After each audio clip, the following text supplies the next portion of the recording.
எனக்கு தெரிஞ்ச முக்கிய காரணம் ஒண்ணுதாமா. இந்த காரணம் நீங்க தெரிஞ்சுக்கிட்டீங்கன்னா கண்டிப்பா வாழ்க்கையில சக்சஸ் 100% இருக்குங்க. நீங்க ஒரு சிறு வியாபாரியா இருக்கலாம், இல்ல பெரிய வியாபாரியா இருக்கலாம், இல்ல ரொம்ப பெரிய ஒரு பிரம்மாண்டமான ஒரு ஆர்கனைசேஷனா இருக்கலாம். ஆனா இந்த எல்லா ஆர்கனைசேஷனோட சக்சஸ் பாத்தீங்கன்னா அவங்களோட கணக்கு தான்.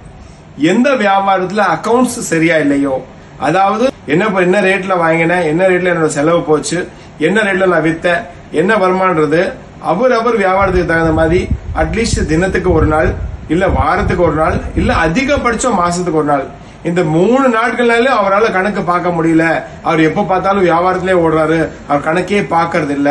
அவர் 6 மாசத்துக்கு ஒரு வாட்டி தான் கணக்கு பாக்குறாரு. அதுக்கு பாட்டு நிறைய சரக்கு வாங்குறாரு, நிறைய விற்கிறாரு. ஆனா கடைசியில பார்த்தா ஒண்ணுமே இல்லைன்னா அவருக்கு ஒண்ணுமே இல்லாம தான் போகும். ஏன்னா எந்த வியாபாரத்துல கணக்கு இல்லையோ, எந்த வியாபாரத்துல கணக்கு டெய்லி டேலி ஆகலையோ, தன்னோட ஸ்டாக் புக்கு டேலி பண்ணல, அப்படிப்பட்ட வியாபாரம் தயவு செய்து நிறுத்துங்க. அந்த வியாபாரம் செய்யாதீங்க. அந்த வியாபாரம் உங்களை எங்கேயுமே விடாது. நான் சொல்றதுல கண்டிப்பா விடும், போய் கடல்ல தான் போய் விடும். எந்த வியாபாரத்தை கணக்கு பார்க்காம நம்ம வியாபாரம் பண்ணி இருக்கோமோ அது கண்டிப்பா உங்களை ப்ராப்ளம்ல விடும். So be careful. Accounts is the first thing in business. Thank you.